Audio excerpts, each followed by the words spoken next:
Vamos passar a dar a continuidade a mais um encontro sobre culpabilidade e hoje vamos falar sobre a co-culpabilidade e também entrando nas causas de exclusão da culpabilidade.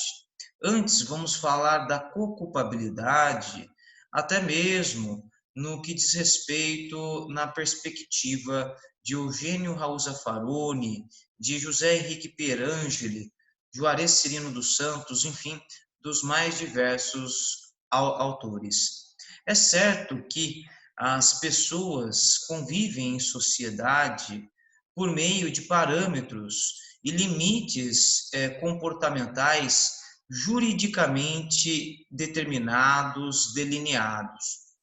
Mas é certo também que a intensificação das relações capitalistas, do capitalismo um todo, trouxe necessariamente ideologias de concorrência e de livre iniciativa no mercado, gerando com isso a desigualdade social. Ao analisarmos essas desigualdades sociais, é certo que a autodeterminação do indivíduo não é centrada, não é calcada única e exclusivamente com base no ordenamento jurídico e também na sua capacidade de autonomia, de vontade. Mas sim, acima de tudo, essa autodeterminação é condicionada, é norteada pelas conveniências das causas sociais, ou por conveniência das causas sociais. É nesse sentido que foi desenvolvido historicamente, podemos assim dizer, o seguinte entendimento, o da co-culpabilidade. Portanto, ao falarmos da co-culpabilidade, já vamos explicar essa terminologia, porque pressupõe que há uma concorrência de culpas, e entendam a culpa aqui no sentido de autodeterminação do indivíduo, quem autodetermina o seu comportamento em sociedade não é somente o próprio indivíduo ou até mesmo o ordenamento jurídico, mas sim as causas sociais decorrentes do capitalismo. Logo, para parte dessa doutrina, a co-culpabilidade teve como nascedouro o direito penal socialista, até mesmo teria sido criado pelo direito penal socialista à luz de um Estado liberal. Para parte da doutrina, teria como nascedouro esse direito penal socialista, enquanto que para outra parte teve origem nas bases iluministas do Estado liberal, no século XVIII. Se analisarmos, por exemplo, Gregório Moura, ele diz: o princípio da co-culpabilidade teve surgimento nas ideias iluministas do Estado liberal. Segundo Gregório Moura, logo, somente com o advento das ideias iluministas e a consequente criação dos Estados liberais, bem como a adoção do princípio da secularização e laicização, torna-se possível determinar o surgimento do princípio da co-culpabilidade, ressaltando o seu total desrespeito pelos Estados, desde aquela época. Assim já adverte, né? Assim nos adverte aí Gregory Moura que ele tem até mesmo um estudo próprio do princípio da co-culpabilidade. Já na perspectiva da doutrina, não podemos nos furtar de preciosos estudos, como nos casos de Alessandro Barata, Robert Merton, Juarez Cirino dos Santos, Eugênio Raul Zaffaroni e José Henrique Pierangeli, principalmente sob o ângulo da criminologia crítica. A criminologia crítica, ela analisa necessariamente esse processo de criminalização do direito penal, principalmente decorrente do capitalismo e da desigualdade social. Inclusive, as desigualdades sociais geradas pelo capitalismo, elas decorrem, portanto, de uma predominância de um grupo, de uma minoria, em detrimento de uma maioria. Tá? E o direito penal torna-se totalmente seletivo por meio do uso da força e, além disso, o direito penal é reflexo da desigualdade social. Portanto, o direito penal também seria desigual. Segundo Zaffaroni e Pierangeli, por exemplo, todo ser humano atua com autodeterminação em certas circunstâncias, mas as causas sociais geram reflexos, por exemplo, na autodeterminação individual e no livre desenvolvimento da personalidade da pessoa. Então, como que podemos atribuir um juízo de reprovação na perspectiva da culpabilidade diante dessas influências causadas ou até mesmo que incidem sobre o ser humano, sobre as pessoas na sociedade? E ainda completa Gregory Moura que não basta a proteção dos direitos fundamentais relativos à liberdade. É necessária, diante das desigualdades sociais, a aplicação de um critério material no direito penal, embasado em fundamentos sociológicos e filosóficos. Assim, a coculpabilidade retrata o elo entre o direito penal e a sociologia. Eis aqui o entendimento de Gregory Moura. Né? E, caminhando nesse sentido, podemos afirmar até mesmo que a coculpabilidade ela guarda certa relação com a Constituição. Mas guardaria uma relação com a Constituição de que modo? Será que é um princípio expressamente contemplado na Constituição de 88? Ou será que estamos a tratar de um princípio implicitamente reconhecido no texto constitucional? Se examinarmos detidamente, é certo que o Estado e a sociedade devem arcar diante dessas desigualdades sociais, até mesmo pela prática do crime, e aqui a gente fala em tom respeitoso, devem arcar porque elas não propiciam condições de igualdade de vida a todas as pessoas. À medida que uma sociedade e o Estado, movidos até mesmo por um modelo capitalista que provoca desigualdades sociais, a criminalidade surge como decorrência desses fenômenos. E daí, necessariamente, pergunta-se, mas o agente deveria arcar plenamente com o crime diante de condições de vida não fornecidas pelo Estado, não asseguradas pelo Estado, em condições até mesmo mínimas, em arrepio à dignidade humana? Então, num primeiro momento, reconhece-se a coculpabilidade como uma indispensabilidade, uma necessidade em decorrência do modelo de sociedade e, além do mais, em decorrência de fundamentos constitucionais, e conforme eu trarei aqui, um deles é o princípio da isonomia.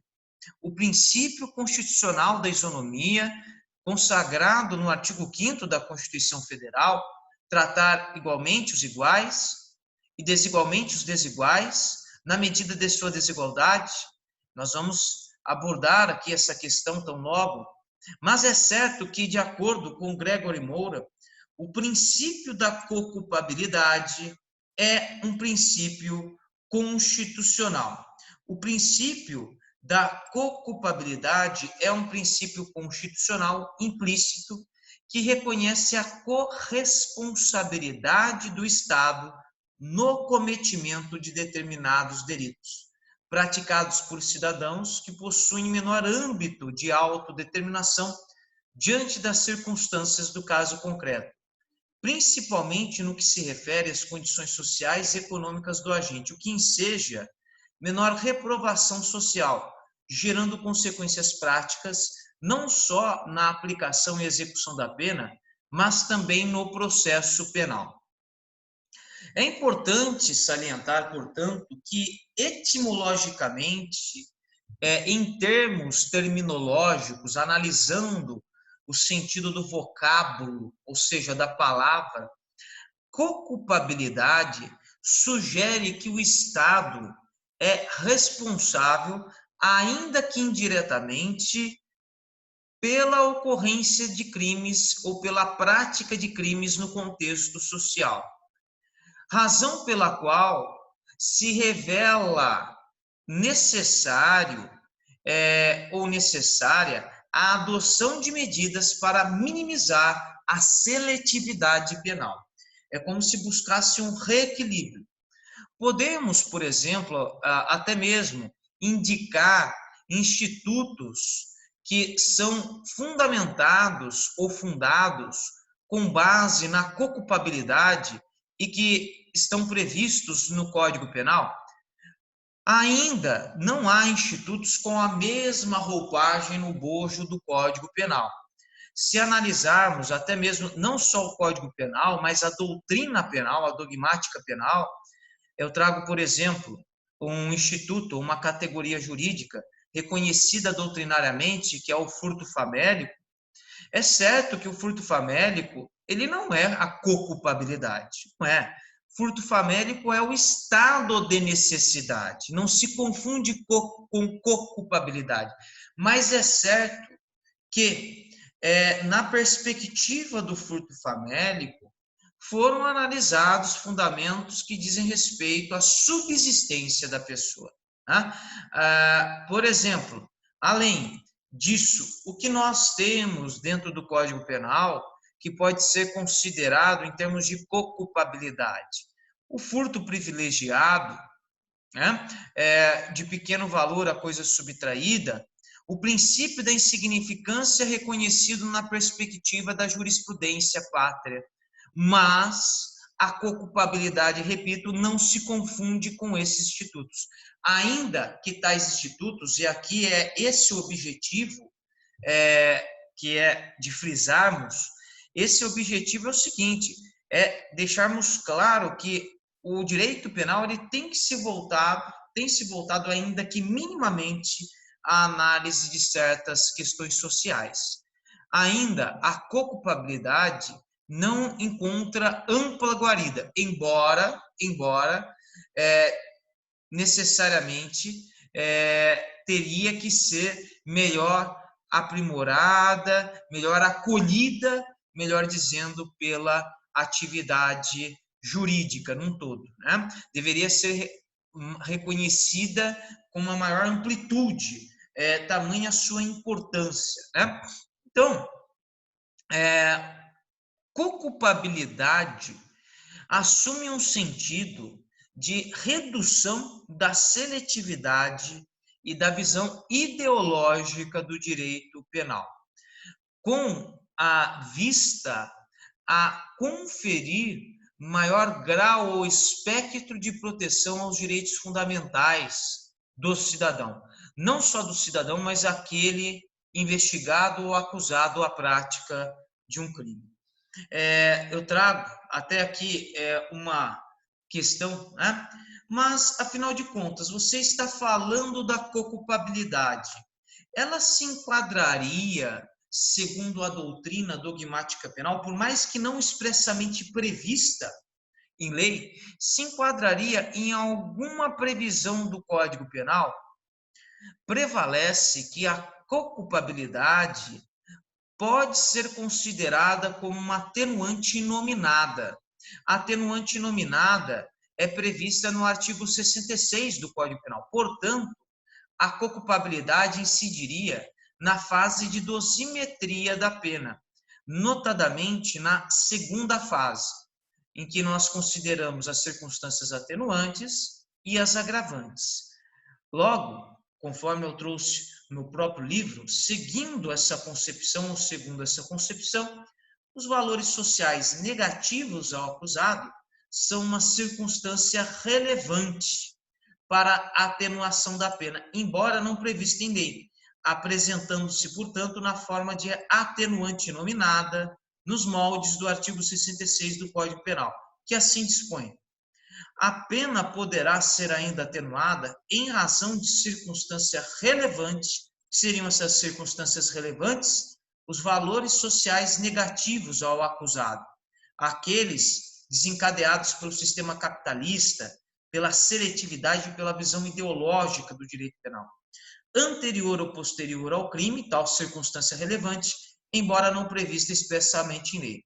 De se deixar claro, portanto, que o artigo 66 não se circunscreve, não se restringe somente à coculpabilidade. É um meio de subsumir a coculpabilidade, mas não que discipline integralmente e plenamente acerca da coculpabilidade. E aqui eu trago à colação nada mais, nada menos que Juarez Cirino dos Santos, um dos principais expoentes do direito penal brasileiro na atualidade, e ele assevera: as circunstâncias atenuantes são expressas, não expressas, constituem outras características relevantes do fato, anteriores ou posteriores ao crime, não previstas legalmente, mas capazes de influir no juízo de reprovação do autor pela realização do tipo de injusto.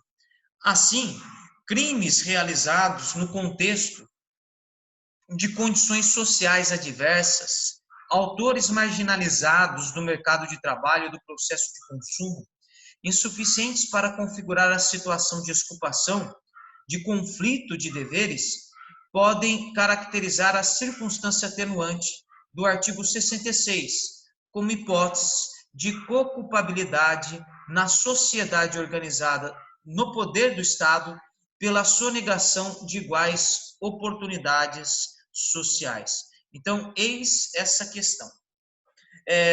Até mesmo eu me debruçando sobre o tema, com muito afinco, constatei que a coculpabilidade ela guarda uma íntima relação com os direitos humanos, principalmente com os chamados direitos fundamentais de segunda dimensão. São liberdades positivas que impõem a concretização do Estado. À medida que o Estado não concretiza certos direitos, logo, quando falamos de direitos econômicos, sociais e culturais, possibilidades de trabalho, de condições dignas, deixam de ser asseguradas pelo próprio Estado. E não necessariamente deixando claro aqui que a criminalidade decorra única e exclusivamente de questões econômico-financeiras. Há de se deixar claro que, numa perspectiva criminológica, a coculpabilidade, por exemplo, assumiria uma conotação sim vinculada à questão econômica. Mas, se formos analisar, o crime é mais do que isso. É um fato biopsicossocial de caráter antropológico e cultural. Mas é certo que, num contexto latino-americano, comungando de Eugênio Raul Zaffaroni e até mesmo José Henrique Pierangeli, comungando de vários autores, a exemplo de Juarez Cirino dos Santos, e ainda numa perspectiva criminológica, da criminologia crítica, buscando uma política criminal alternativa, eu trago à colação Alessandro Barata. E é nesse viés que a conotação econômica ela assume uma maior expressão na criminalidade latino-americana.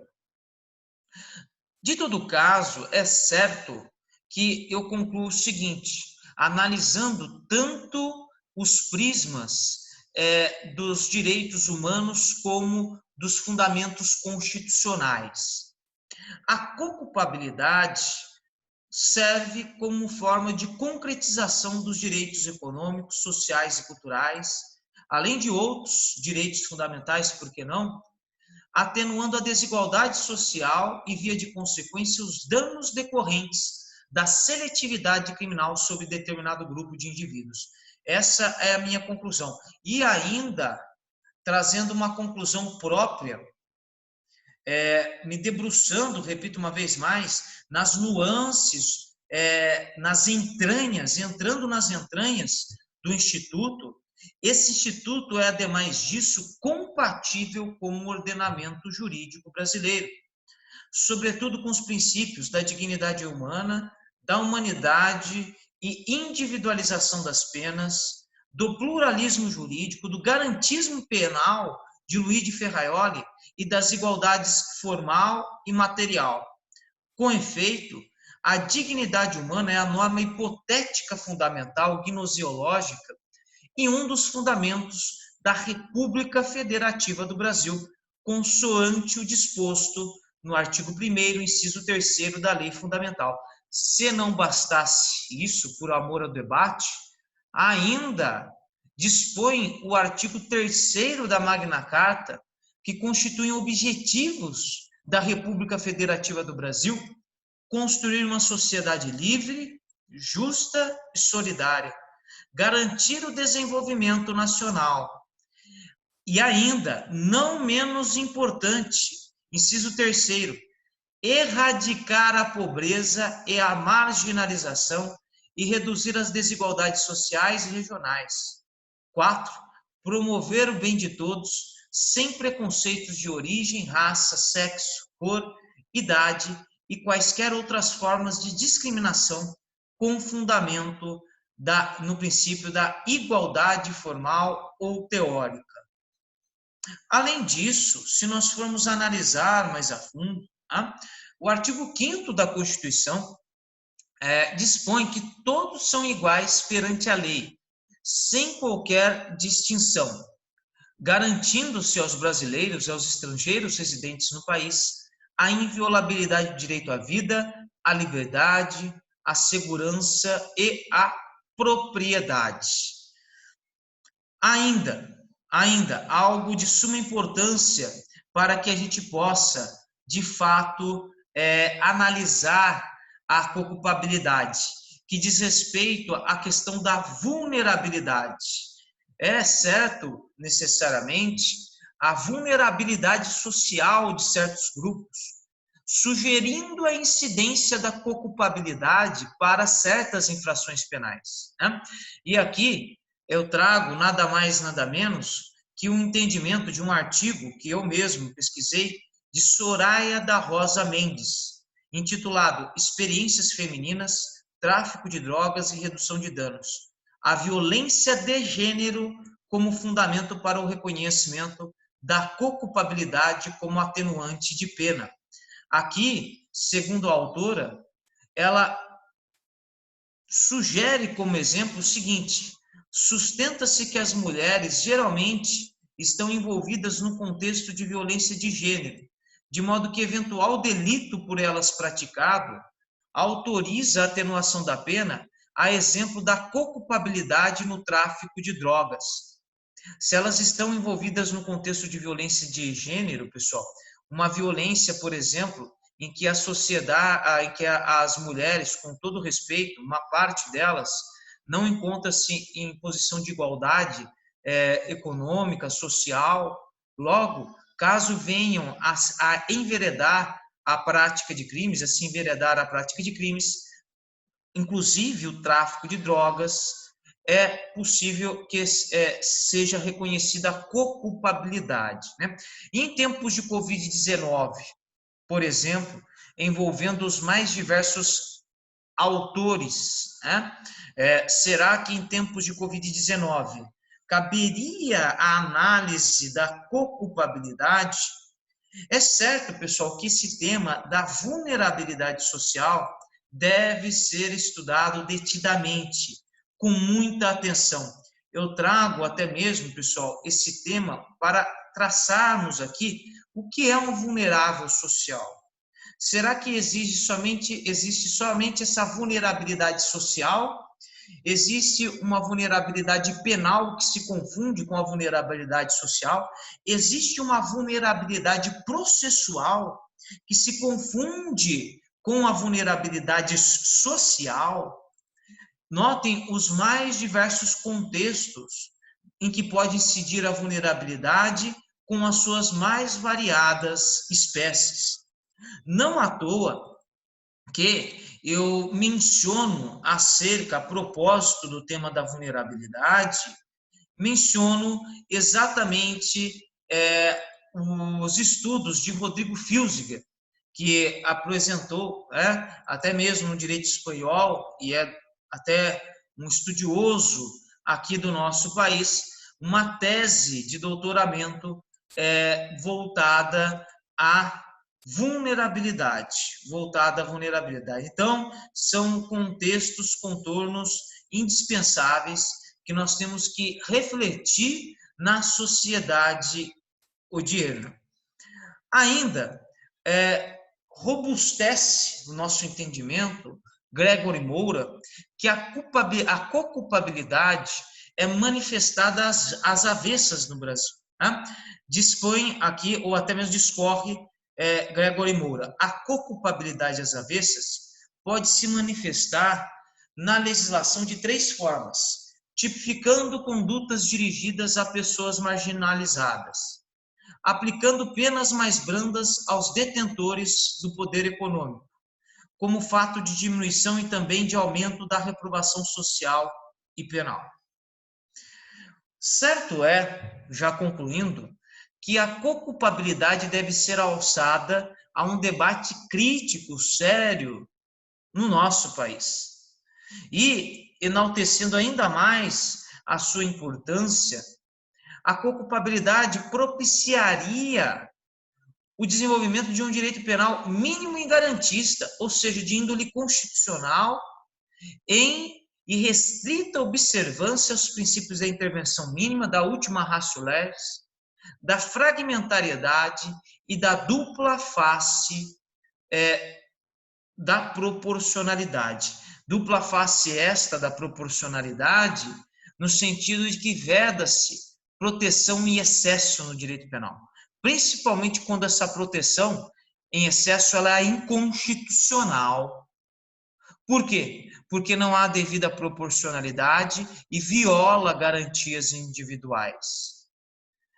E eu complemento aqui, né? Trata-se, pois, de uma irrenunciável política de direitos fundamentais à luz do Estado constitucional e humanista. Então, eis aqui os fundamentos da coculpabilidade. Terminamos o estudo, necessariamente, da culpabilidade no sentido amplo, dos seus alicerces, e agora nós vamos passar à exposição do tema da exclusão ou das causas excludentes da culpabilidade, tá? Lembrando que é um tema extenso, porém nós vamos analisá-lo aqui de uma forma resumida, só para apresentar os pontos principais. Nós temos, por exemplo, conforme já trazido em outros encontros ou explorado, os pressupostos de exclusão da culpabilidade, ou pressupostos também, por que não, da própria culpabilidade.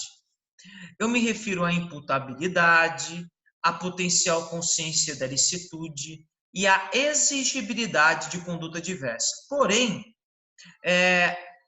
incidirão as causas de exclusão da culpabilidade, também chamadas de exculpação ou dirimentes, diante de uma inimputabilidade, diante da falta de potencial consciência da licitude e diante de inexigibilidade de conduta diversa. Aqui eu trago até mesmo um organograma, né, uma divisão dessas causas de exclusão no campo da imputabilidade.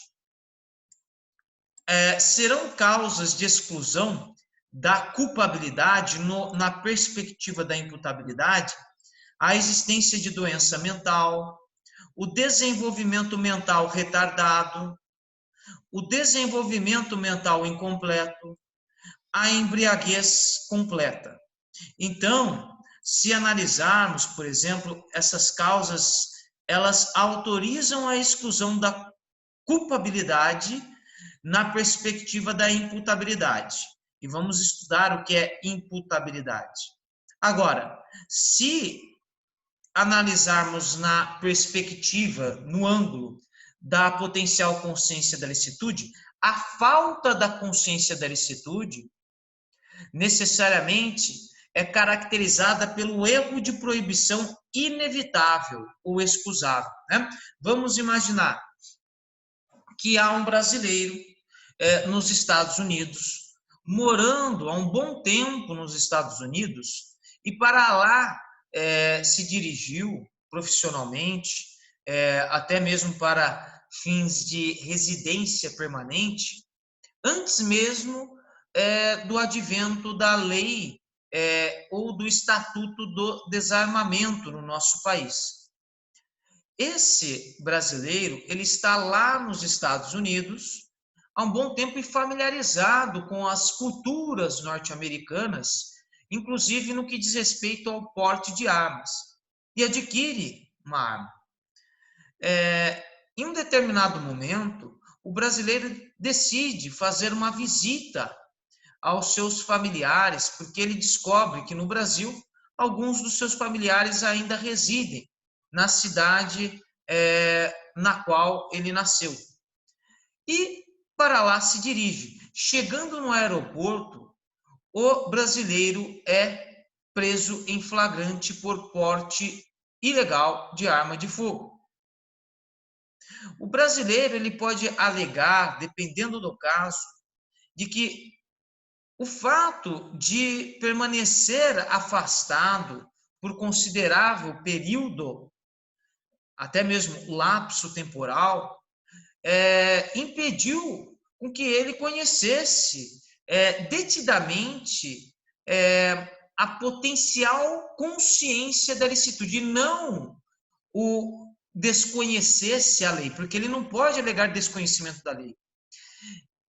Ele pode cogitar da existência de uma legislação, da vigência de uma legislação no Brasil, mas com relação ao uso das armas, as regras de cultura no Brasil, ele desconhece, ele não está mais familiarizado.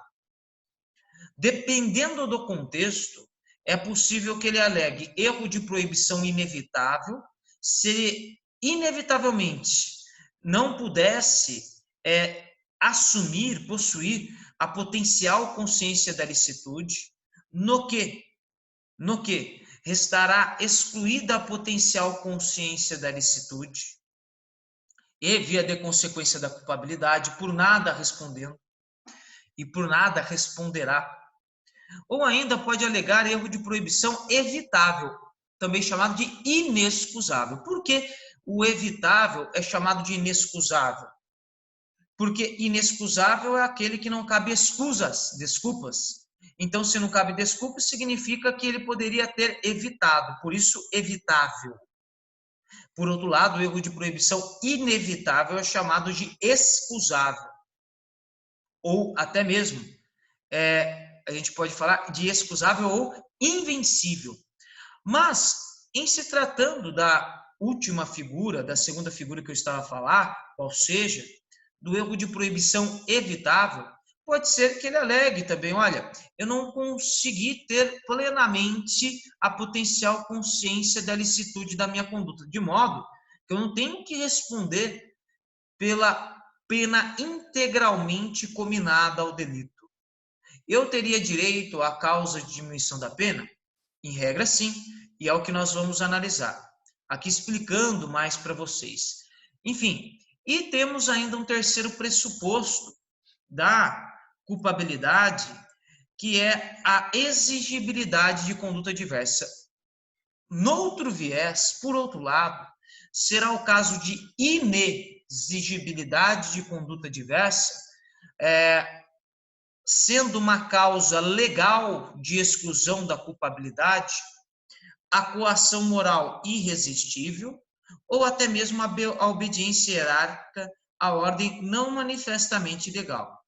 Para a parte da doutrina ainda, independentemente de coação moral irresistível ou de obediência hierárquica à ordem não manifestamente legal, a inexigibilidade de conduta diversa também poderia incidir como causa supralegal de exclusão da causa supralegal de exclusão da culpabilidade.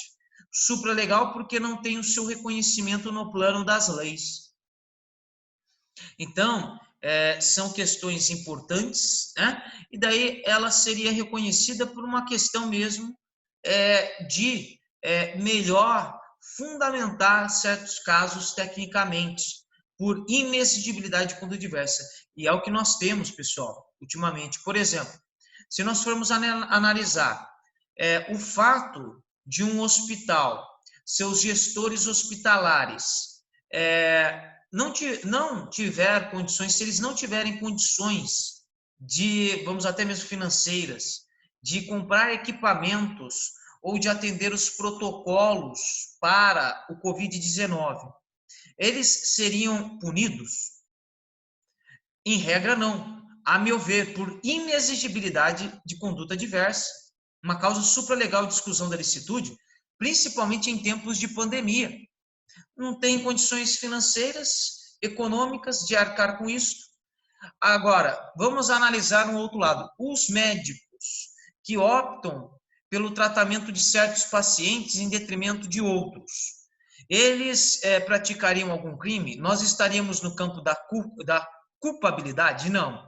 Estaríamos no campo do estado de necessidade, desde que o próprio médico ele atue dentro dos parâmetros do estado de necessidade. Porque se cometer excesso ou ainda não restar demonstrado que a sua intenção foi de fato a de agir em estado de necessidade, logo ele responderá pelo crime. Tá? Nós temos que analisar essas questões em tempos de pandemia, principalmente trazendo à baila a questão do estado de necessidade como uma causa de exclusão da licitude e da inexigibilidade de conduta diversa como uma causa supralegal de exclusão da licitude.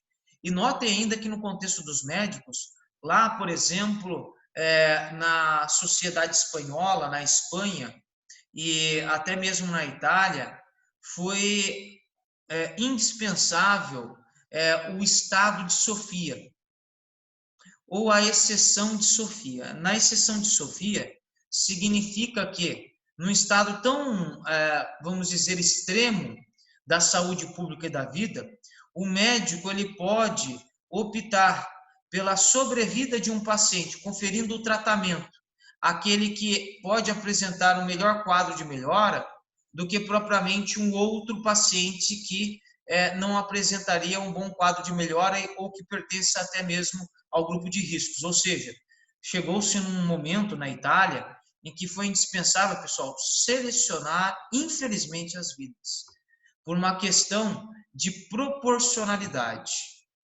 Né? Olha a situação em que chegamos. Né?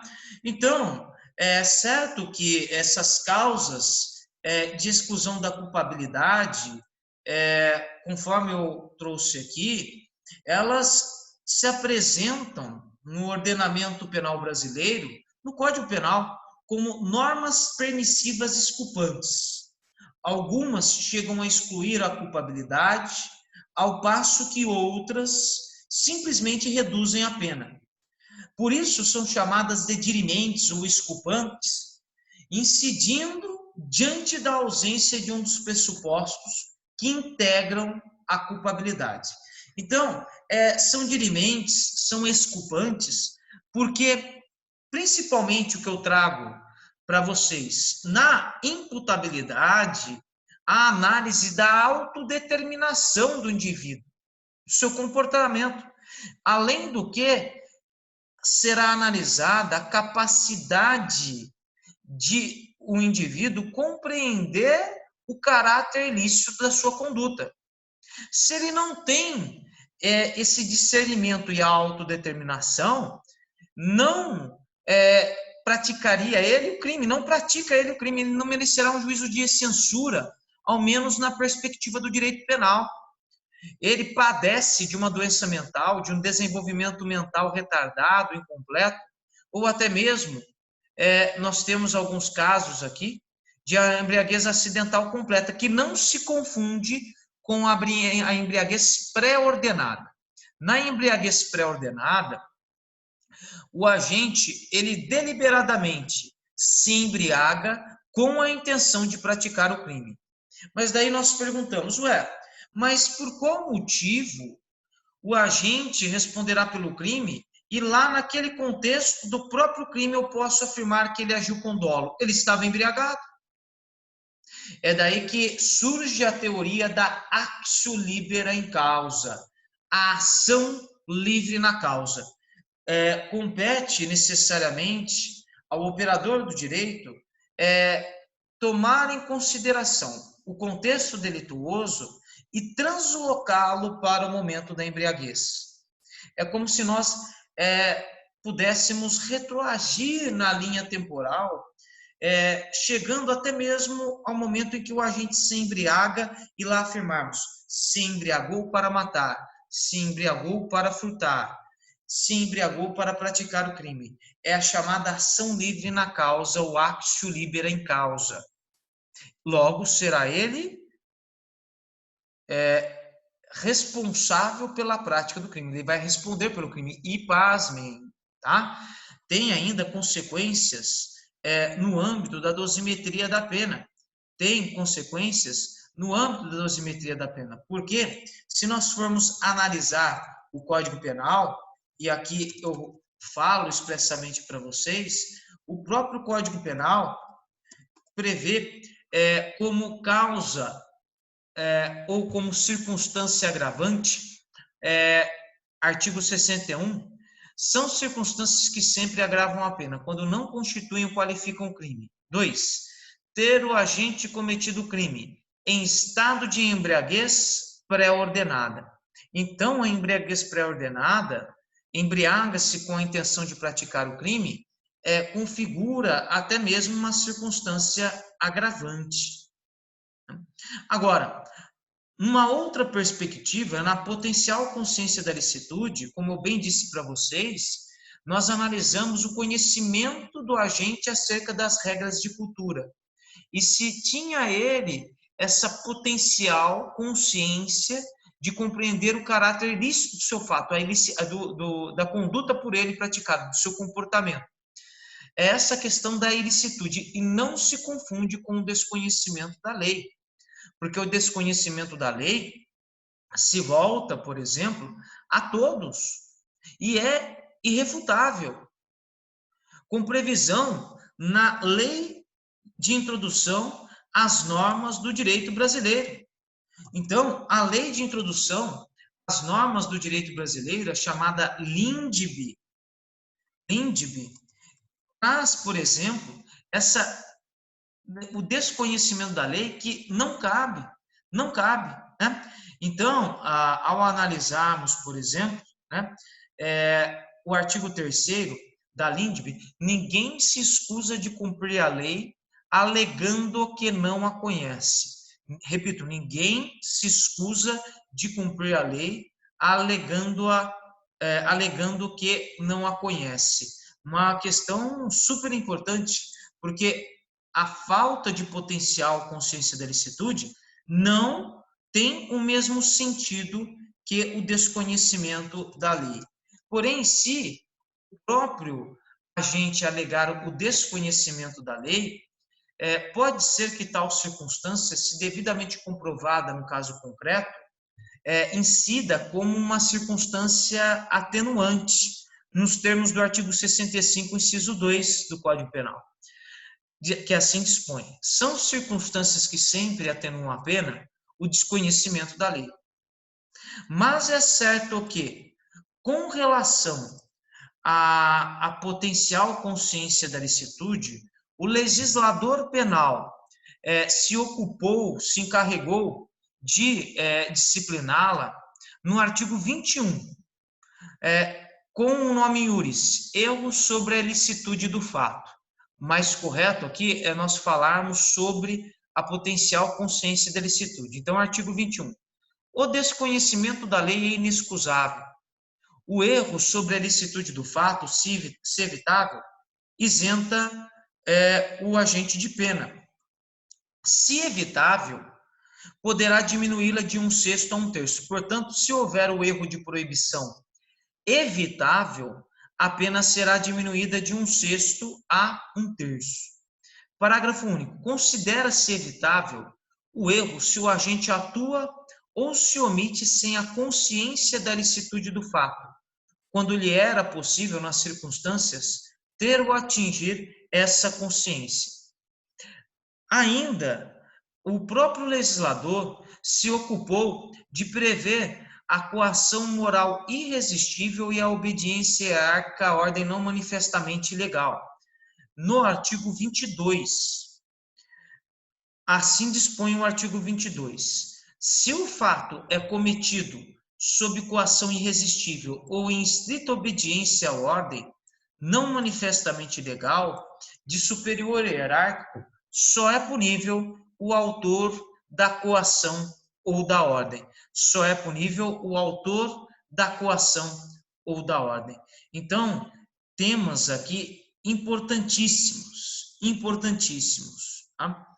E assim, pessoal, por exemplo, tal como as causas de exclusão da ilicitude, entendemos, até mesmo a meu sentir, as causas de exclusão da culpabilidade, também chamadas de exculpantes ou dirimentes, elas integram aquilo que nós chamamos de direito penal democrático, de um direito penal garantista, na acepção constitucional do termo.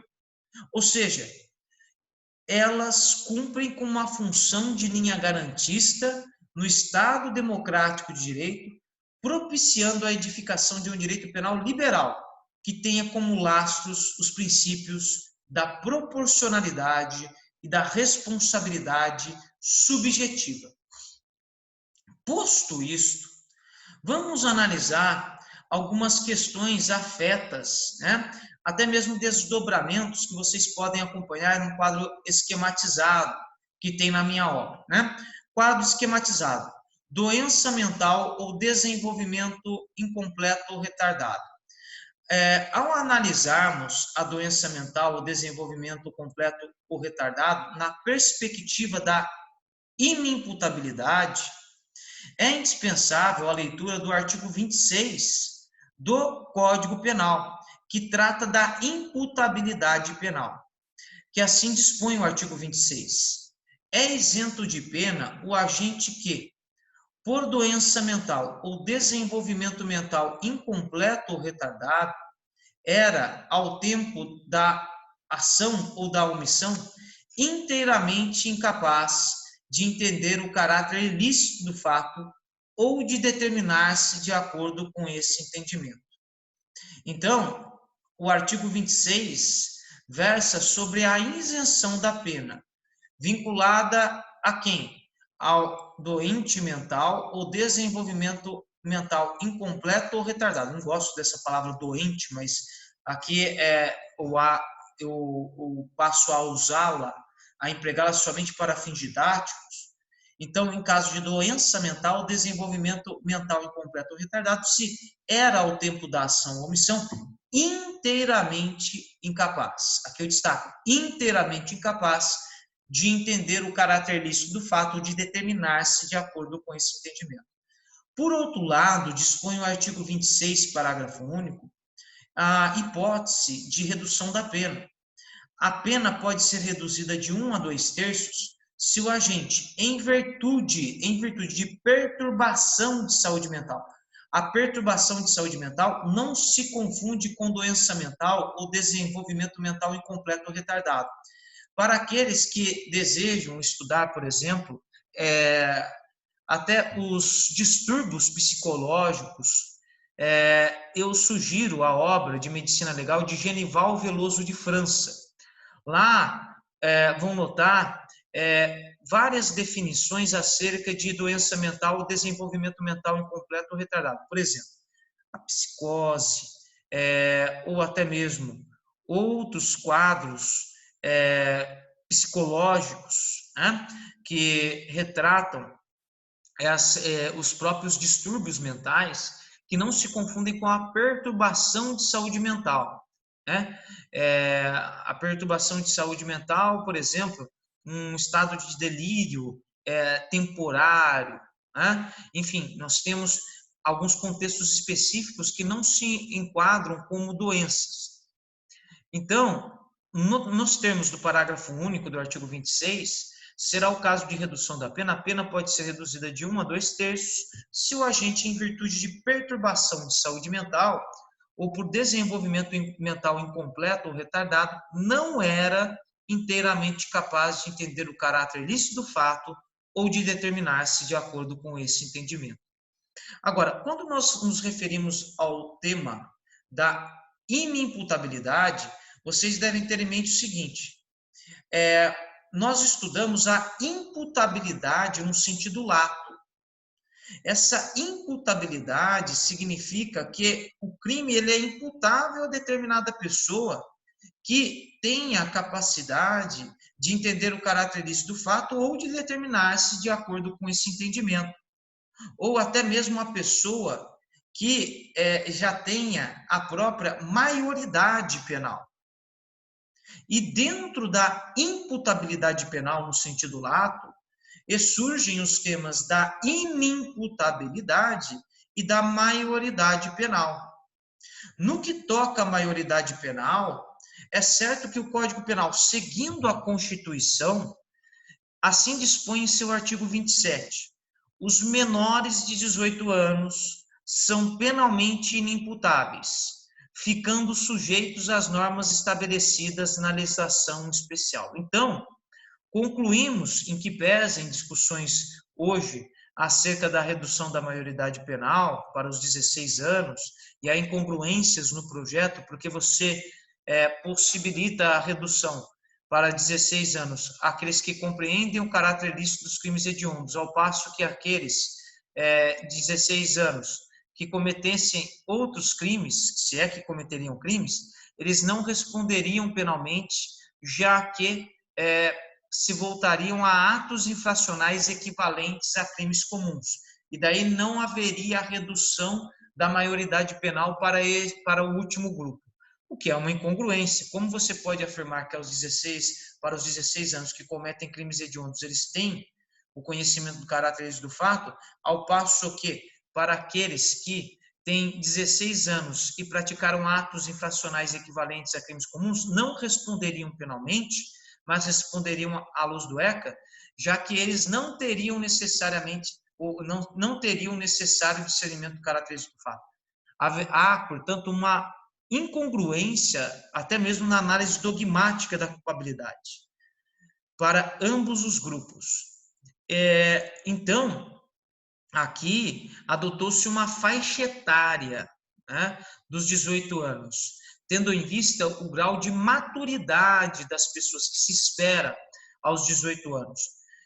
E assim nós vamos tratar logo mais, aqui só antecipando essa característica da maioridade penal. Ainda, emoção e paixão. Artigo 28, não excluem a imputabilidade penal, não excluem a emoção ou a paixão. Isso é certo. Então, a emoção ou paixão não excluem a maioridade penal. Da mesma forma que não excluem nesse caso, a imputabilidade penal. Agora, da mesma forma, não exclui a imputabilidade penal, inciso 2, a embriaguez voluntária ou culposa pelo álcool ou substância de efeitos análogos.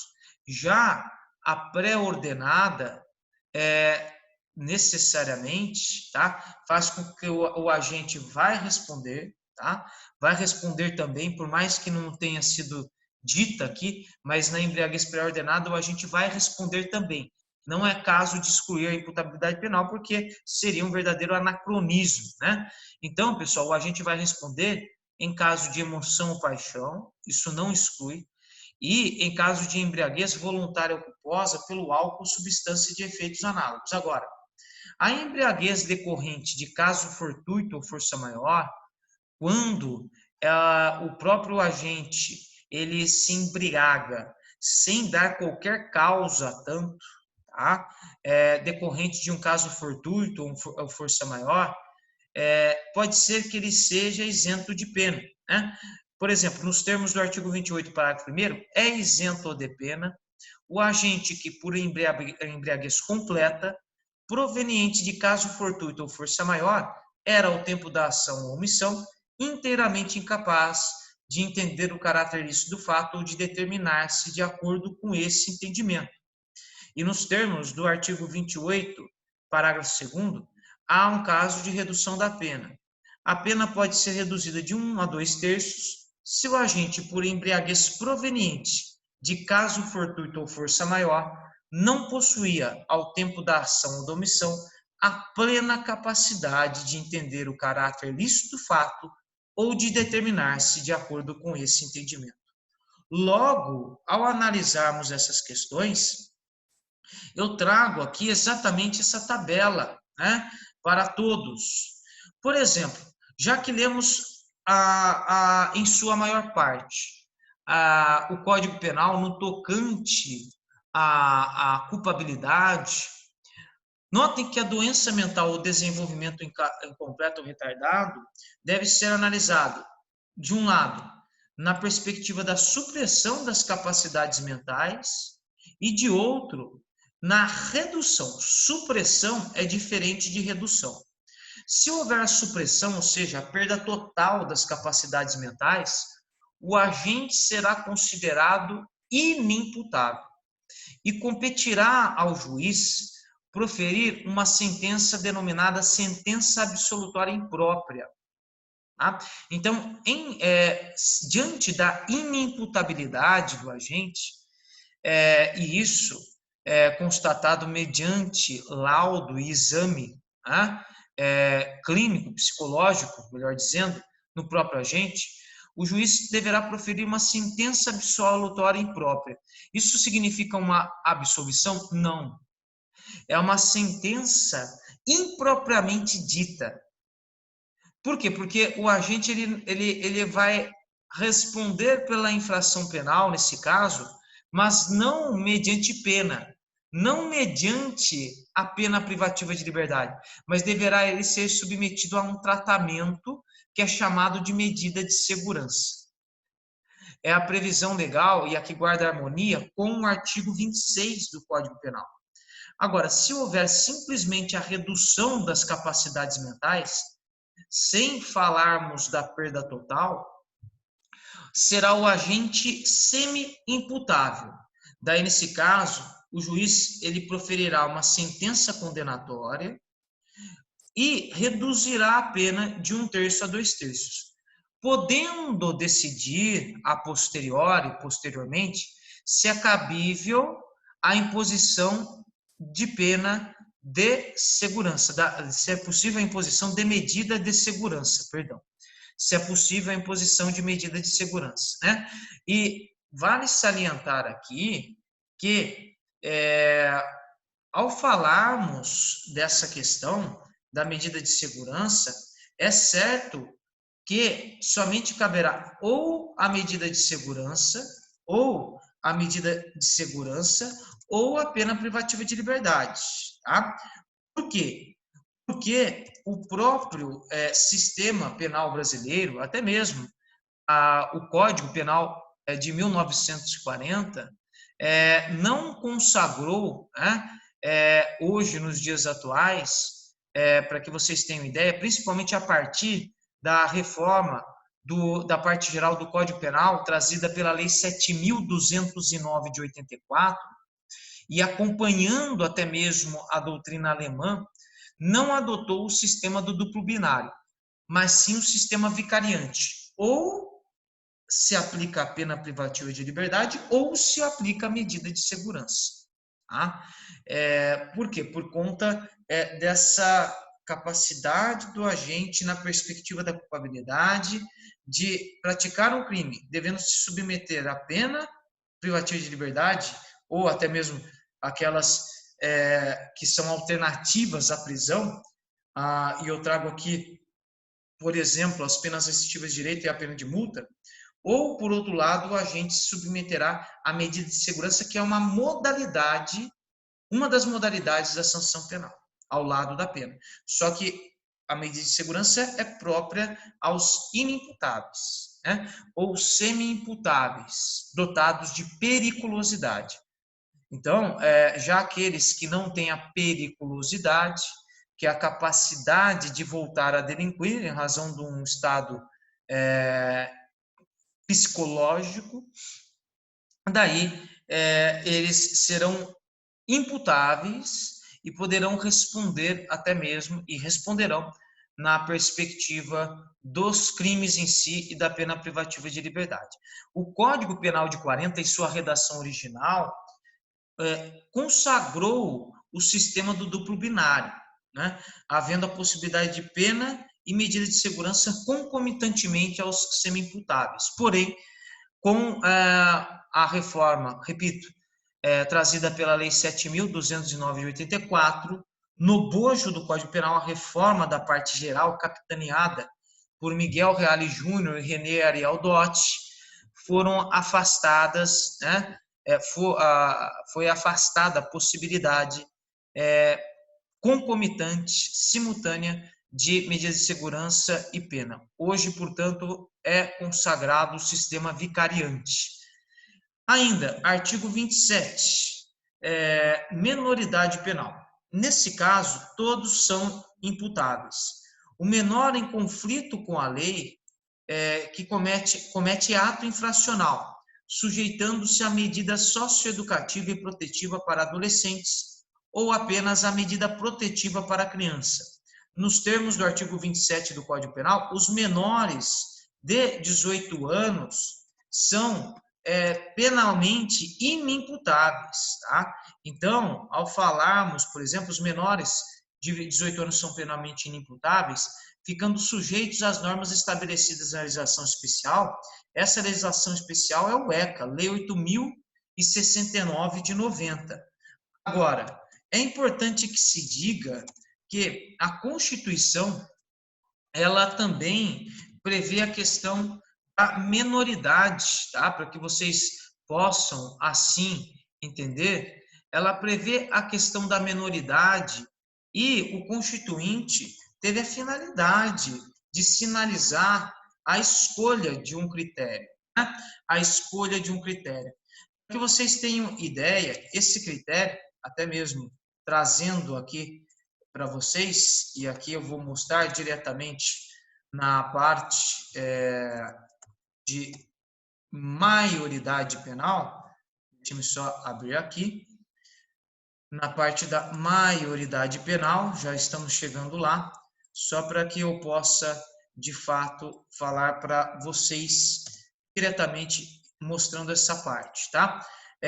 Ao analisarmos o critério biológico, aqui, ó, o critério biológico, menoridade, com relação à menoridade, adota-se o critério puramente biológico, pois a presunção é absoluta no sentido de que o menor de 18 anos não tem condições de compreender o caráter ilícito do fato ou a capacidade de comportar-se de acordo com esse entendimento. Há, portanto, um desenvolvimento mental incompleto do menor. Tá? E o artigo 228 da Constituição dispõe: são penalmente inimputáveis os menores de 18 anos sujeitos às normas da legislação penal especial. Também dispõe a Constituição. Então, se a Constituição ela sinaliza que a maioridade, ela se dá, maioridade penal, tá, pessoal? Que não se confunde com a capacidade no âmbito do direito civil.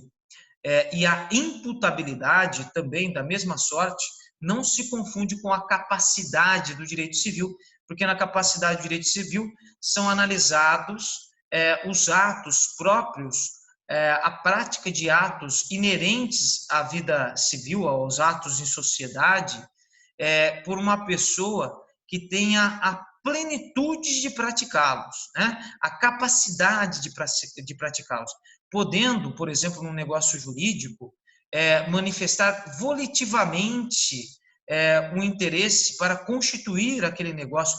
Tanto é que o negócio jurídico ele tem formas.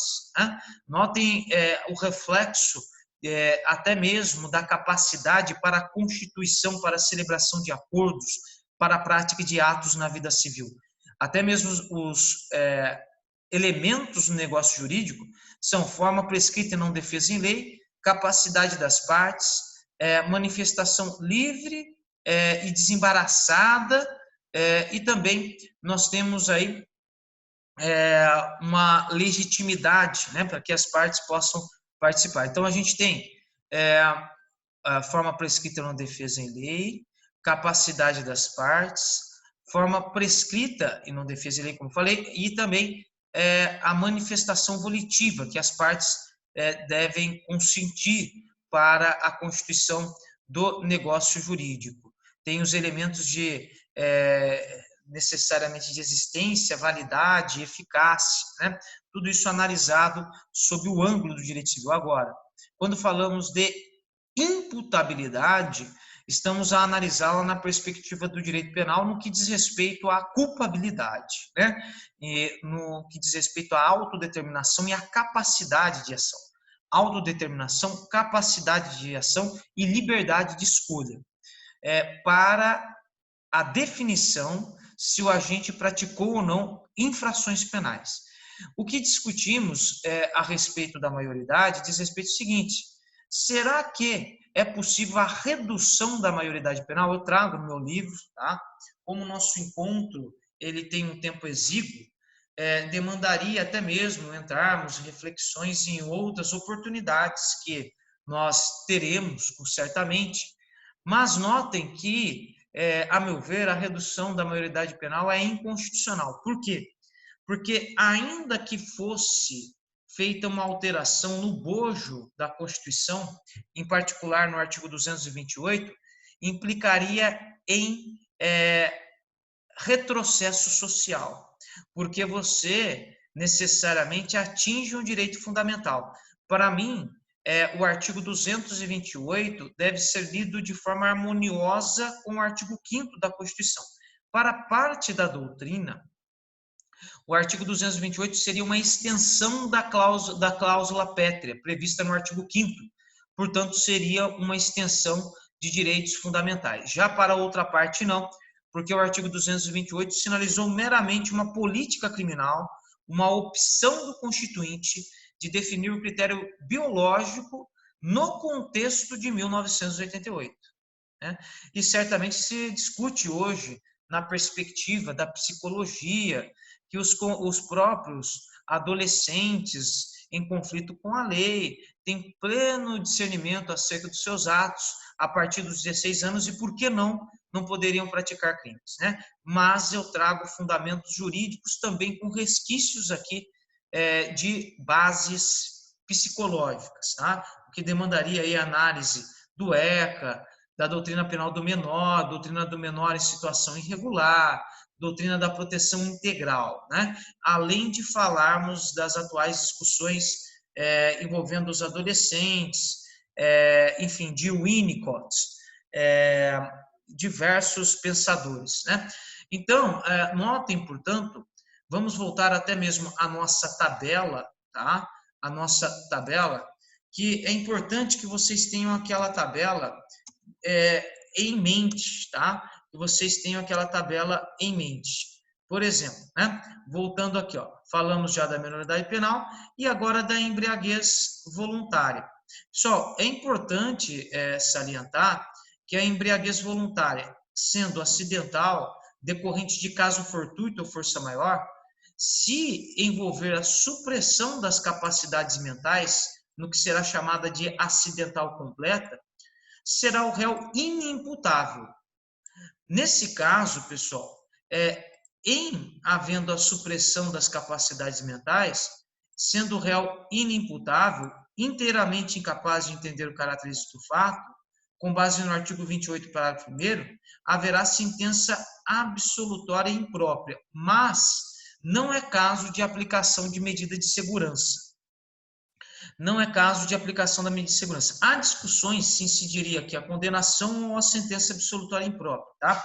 Mas eu trago aqui, notadamente, um dos entendimentos. Trago todos os entendimentos, mas falando que aqui o próprio acusado, ele não é inimputável. Teve uma supressão das capacidades mentais em razão da embriaguez voluntária.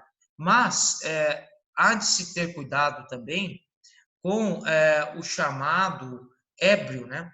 Que é necessariamente aquele que tem um vício pelo álcool. E daí isso é encarado como uma doença. Há discussões, por exemplo, se enquadraria nos termos do artigo 28 ou até mesmo nos termos do artigo 26. Tá? E, por fim, redução das capacidades mentais, acidental incompleta, a embriaguez acidental incompleta.